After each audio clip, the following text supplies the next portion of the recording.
शुभ प्रभात। प्यारे बच्चों, आज मंगलवार है। मैंने यही कहा था कि मंगलवार और वीरवार को, मंगलवार को जो सदन में नहीं है वो अध्यापक बोलेंगे और वीरवार को वो अध्यापक बोलेंगे जो सदन में है। मैंने सोचा क्यों ना मैं यही शुरुआत करूं। मुझे अफसोस हो रहा है, अफसोस इस बात का कि मैंने कुछ नियम और मर्यादाएं स्थापित की थी। उन नियमों और मर्यादाओं का आप शरेआम उल्लंघन कर रहे हैं। अभी मैं देख रहा था कितने लड़के लेट आ रहे हैं, आराम से आ रहे हैं, ओवर टाइम लगा हुआ है, अभी अभी निकल रहे हैं। मॉर्निंग असेंबली लगभग आधी हो चुकी है और इसके अतिरिक्त मैंने यूनिफॉर्म में रहने के लिए और विशेष करके लड़कियों की 2 गुत्ते करने के लिए बोला था, वर्दी में रहने को बोला था। और मैं देख रहा हूं कि आज बाल बहुत लड़कों के खुले हैं और स्वेटरें या कोई और चीज अलग अलग है। उससे बड़ी बात मैंने आपको यही बताया था कि हर दिन हर क्लास से, क्लासें निर्धारित की गई थी, कॉपियां चेक करने के लिए आनी चाहिए। मगर आज तीसरा दिन मुझे लगा है किसी भी क्लास से कोई कॉपी चेक करने के लिए मेरे पास नहीं आ रही है। सबसे अफसोस की बात, अभी एग्जामिनेशन हुए, आपके रिजल्ट बहुत ही बुरी स्थिति में,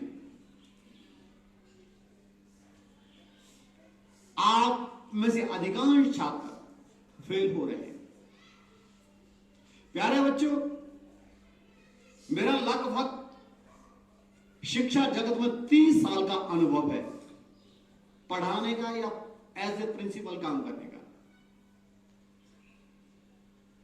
मैंने अपने अनुभव से बहुत कुछ सीखा है और वो चीजें आपको शेयर करना चाहता हूं। स्कूल यदि बिल्कुल बारीकी से देखा जाए तो 3 स्तंभ स्कूल में बहुत जरूरी होते हैं।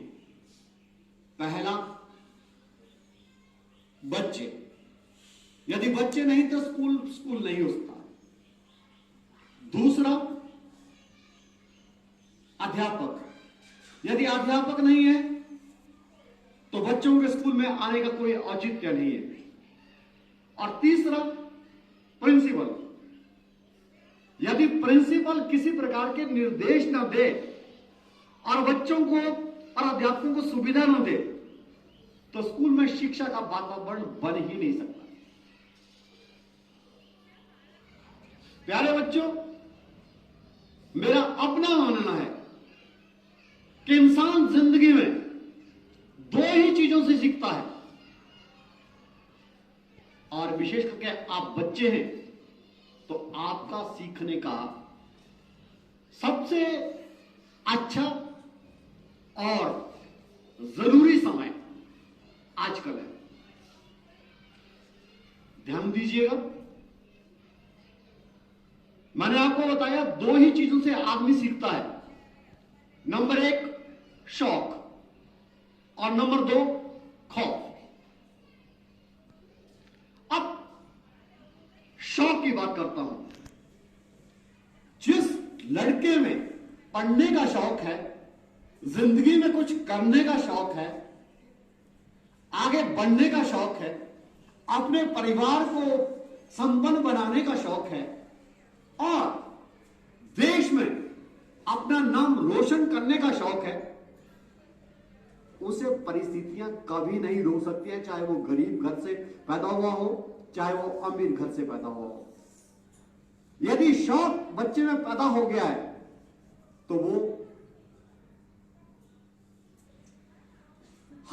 परिस्थिति में पड़ता है। इतिहास गवाह है कि एकलव्य ने गुरु द्रोणाचार्य की मूर्ति बना करके धनुष विद्या सीखी थी और वो इतना धनुर्धर बन गया था, उसने अर्जुन को चुनौती दी। उसका मात्र एक कारण था कि एकलव्य सर्वश्रेष्ठ धनुर्धारी बनना चाहता था। बहुत कहावतें, बहुत कहानियां हैं और बहुत किस्से हैं। आपने यह भी देखा होगा, अब्राहम लिंकन जो अमेरिका के 16वें राष्ट्रपति थे, उन्होंने यह ठान लिया था कि मैं एक दिन अमेरिका का राष्ट्रपति बनूंगा। बहुत गरीब घर से था, जंगल में चरान करने के लिए जाता था और रात्रि के समय चंद्रमा या लकड़ी की रोशनी में पड़ता था, पेड़ों को भाषण देता था और उसने अपने शौक से अपना लक्ष्य हासिल कर दिया और अमेरिका के राष्ट्रपति बने। प्यारे बच्चों, शौक जिंदादिली की निशानी है। अतः बिना शौक से किया गया कार्य उतना फलीभूत नहीं होता है जितना आप शौक से करते हैं। पहला मैंने आपको बता दिया। और दूसरा खौफ है। खौफ कई प्रकार का होता है। खौफ का एक नेगेटिव मीनिंग जो कहते हैं वो डंडा। केवल डंडा ही खौफ नहीं है। खौफ स्कूल में आना, अनुशासन में यदि नहीं रहे हैं तो आपको डांटा जाएगा, आपको फाइन किया जाएगा और कुछ और बातें आपको से करवाई जा सकती हैं। जैसे मैंने आपको बोला कि जिनको याद नहीं होता है 4 बजे के बाद भी ओवर टाइम या 3 बजे के बाद भी ओवर टाइम लगाया जा सकता है या मॉर्निंग टाइम ओवर टाइम लगाया जाता है। ये ओवर टाइम लगाना, फाइन करना या किसी प्रकार की कोई यातना या देना, ये खौफ अध्यापक के द्वारा करवाया जाता है। मेरा अपना मानना है कि अध्यापक कितनी भी यातना दे, डंडे मारे या फाइन करे, इससे बच्चों पर ज्यादा असर नहीं पड़ता है। बच्चों पर असर पड़ता है अध्यापक के वक्तव्य का। अध्यापक कितना मोटिवेट करते हैं। प्यारे बच्चों, आपने कल अपनी गृहस्थी बसानी है, परिवार चलाना है। सबसे बड़ा खौफ वो है। अपने आप को उसके लिए तैयार करो। हम विद्यालय में पढ़ते हैं तो हमारा सबसे बड़ा लक्ष्य अपने आप को एक होनहार नागरिक बनाना है। जो बच्चा जिम्मेदारियां नहीं समझता है, पढ़ने का काम नहीं करता है, अनुशासन में नहीं रहता है, अध्यापक के आज्ञा का पालन नहीं करता है, मां बाप के उद्देश्यों को और उनके द्वारा निर्धारित किए गए लक्ष्यों को प्राप्त नहीं करता है, वह लड़का बेकार है। वह लड़का जिंदगी में कामयाब होता नहीं है। ठोकरें उसके पग पग पर होती है और जब बड़ा हो जाता है, शादी करता है या वो बेरोजगारी के दौर में तरह तरह की ठोकरें खाता है, उसका परिवार दाने दाने के लिए तरसता है। और सबसे बड़ी बात, पूरी उम्र भर वो अपने आप को कोसता है। कई परिस्थितियां तो ऐसी भी देखने में आई हैं जब आप समाज की चुनौतियों का सामना नहीं करते, आत्महत्या तक के कदम उठाते हैं। बहुत पुरानी कहावत है, सुबह का भूला शाम को यदि घर वापस आए तो उसे भूला नहीं कहते हैं। प्यारे बच्चों, अभी आपकी सुबह है।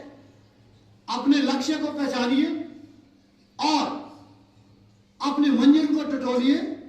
अपनी जिंदगी को बेहतर बनाने के लिए आज से संघर्ष कीजिए।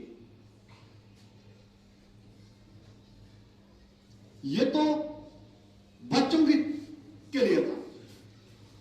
मैंने आपको बोला कि या तो अपनी जिंदगी के भावी खतरे को भांपिए उस खौफ को अपने दिमाग में लीजिए और होनहार बनने के लिए पढ़ना शुरू कीजिए। या तो आप शौक पैदा कीजिए और अपने आप को एक अच्छा इंसान बनने के लिए, एक कामयाब इंसान बनने के लिए इलाके में, स्कूल में, बोर्ड में, यूनिवर्सिटी में प्रथम आने के लिए प्रयास कीजिए। ये दो ही चीजें हैं मैंने आपको बताया, खौफ और शौक। और दूसरी बात मैं अध्यापकों के लिए कहता हूं, पढ़ाने के यूं तो कई तरीके हैं, परंतु मेरा व्यक्तिगत अनुभव कहता है कि पढ़ाई केवल तीन प्रयासों से होती है। नंबर 1 चाक, नंबर 2 वॉक और नंबर 3 टॉक। आपके हाथ में जब तक चौक नहीं होता है, आज के दुनिया में चौक का प्रयोग आप स्मार्ट क्लासरूम के तौर पे भी देख सकते हैं।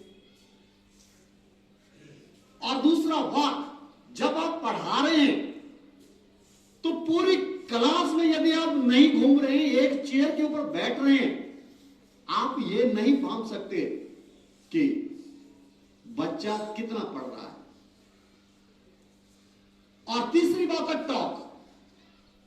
जब तक आपकी आवाज ऊंची नहीं होगी, पूरे कमरे में सब बच्चों को सुनाई नहीं देगी, तब तक आप पढ़ाने में मेरी समझ में असमर्थ हैं।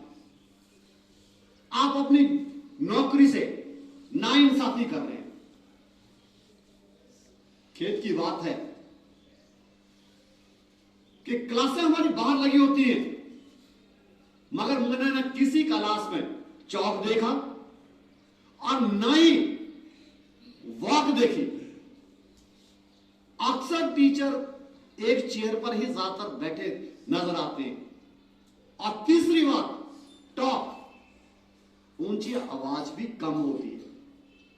मैंने यही देखने में मेरा अपना व्यक्तिगत अनुभव है कि बच्चे पीछे शरारत कर रहे होते हैं और हम केवल औपचारिकता निभा रहे होते हैं। मेरा आपसे पर्याप्त गुजारिश है कि प्लीज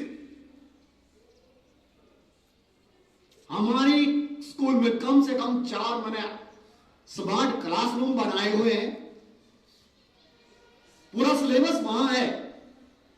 स्मार्ट क्लासरूम का प्रयोग कीजिए। मैंने ऑर्डर भी निकाले थे कि स्मार्ट क्लासरूम का टाइम टेबल बनना चाहिए और उसका रजिस्टर बनना चाहिए, उसमें प्रेजेंट या एब्सेंट मार्क होनी चाहिए। और साथ में मेरा एक और निवेदन है कि बाहर आप टेस्ट बहुत अच्छा ले सकते हैं। बच्चे बाहर केवल टेस्ट में ही आने चाहिए, बाकी पढ़ाई क्लासरूम में ही होती है। लैब में सबसे अच्छी पढ़ाई होती है।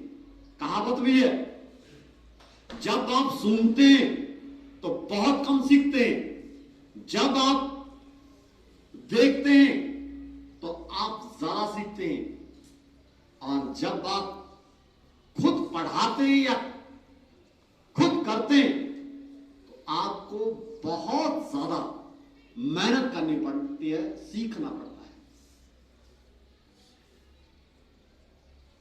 और तीसरी कड़ी है, मैंने आपको कहा प्रिंसिपल। एक प्रिंसिपल किसी स्कूल की धुरी होता है। हर बच्चे का, हर स्टाफ का एक लक्ष्य होता है कि जो प्रिंसिपल के द्वारा मानदंड स्थापित किए जाते हैं उसके इर्द गिर्द घूमना, जो नियम बनाए जाते हैं उनका पालन करना। मेरा अपना मानना है, एक प्रिंसिपल फैसिलिटेटर, मोटिवेटर और सोर्स जनरेटर होना चाहिए, और यही कार्य प्रिंसिपल का है। फैसिलिटेटर का अर्थ है जो जरूरी मूलभूत सुविधाएं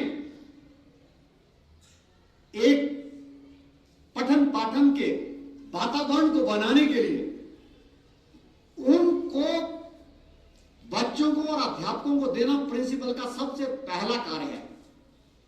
क्लासरूम अच्छा होना चाहिए, साधन अच्छे होने चाहिए, स्कूल का वातावरण अच्छा होना चाहिए, और जो अध्यापक को परेशानी आ रही है या बच्चे को परेशानी आ रही है तो उस परेशानी को समझ करके दूर करने का प्रयास करना चाहिए। दूसरा, मोटिवेटर। जब तक हम किसी को आगे नहीं करेंगे, आगे बढ़ने के लिए प्रेरित नहीं करेंगे, तब तक कुछ नहीं होगा।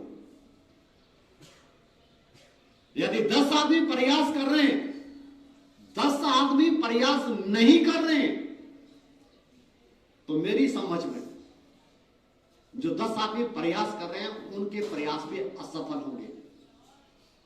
प्रिंसिपल का सबसे बड़ा दायित्व है, जो हमारी बीमार इकाइयां हैं, जो नेगेटिव एनर्जी स्कूल में आती है, उनको पॉजिटिव दिशा में बदलना। और सबसे बड़ी बात है, सोर्स जनरेटर होना चाहिए। कमियां कहां हैं, कहां से साधन लाने, कैसे स्कूल को आगे बढ़ाना है, कैसे शैक्षणिक वातावरण बनाना है, कैसे सांस्कृतिक वातावरण बनाना है, और सबसे बड़ी बात है, कैसे स्कूल का मान सम्मान अनुशासन आगे ले जाना है। यह एक प्रिंसिपल का दायित्व है। मैं सभी अध्यापकों से गुजारिश कर रहा हूं कि आप सोचिए कि ये जो बच्चे हमारे पास हैं और जो आपके या हमारे बच्चे हैं, उनकी पढ़ाई में कितना अंतर है, हम कितना ध्यान उनकी तरफ देते हैं, और हम इन बच्चों के मां बाप के प्रति कितना जवाबदेही देते हैं।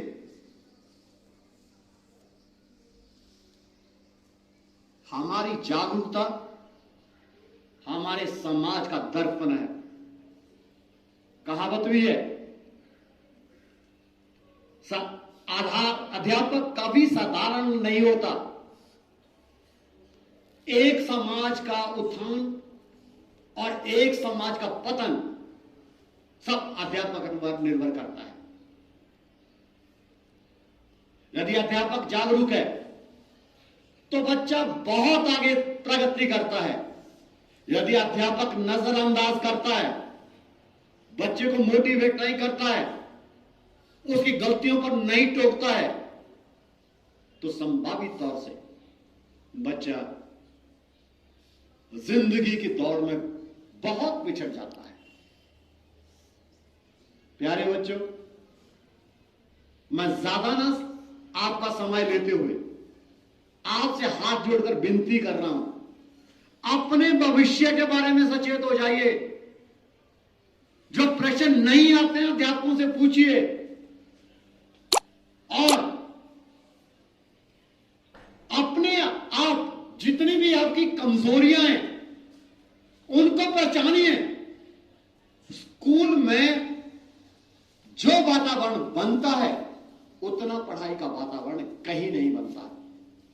और अध्यापकों से भी मेरा सादा निवेदन करके कर्मठ आग्रह है कि बच्चों को पहचानिए, इनकी गलतियों को इंटरोगेट कीजिए।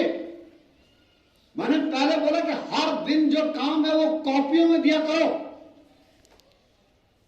डायरियों में दिया करो। डायरी यदि इस बार नहीं, अगली बार कोशिश करेंगे डायरी, वो उनमें काम दो। जो नहीं पंक्चुअल है उनको पंक्चुअलिटी की तरफ में लाने के लिए, रास्ता दिखाने के लिए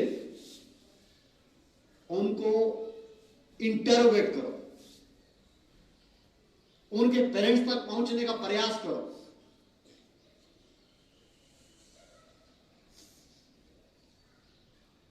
जहां तक कहावत है कि a captain is as good team is. जितने अच्छे और योग्य और बच्चों के साथ घुलने मिलने वाले, बच्चों को गलतियों से सुधारने वाले अध्यापक होंगे, उतना प्रिंसिपल का मान सम्मान होगा। जितने अनुशासन होगा, जितना बच्चे कर्तव्य के प्रति जागरूक होंगे, उतना स्कूल प्रगति करेगा। मैं यही देख रहा हूं कि बहुत बच्चे देर से आ रहे हैं। सबसे पहला काम पीटी और डीपी का होता है। पीटी और डीपी जितने स्ट्रांग होंगे, उतने बच्चों के बीच में एक खौफ सा, एक इज्जत सा और एक अनुशासन का वातावरण बनेगा। कहते हैं कि 3 पी स्कूल की रीढ़ की हड्डी होती है। एक पीएन, एक प्रिंसिपल और एक पीडीआई।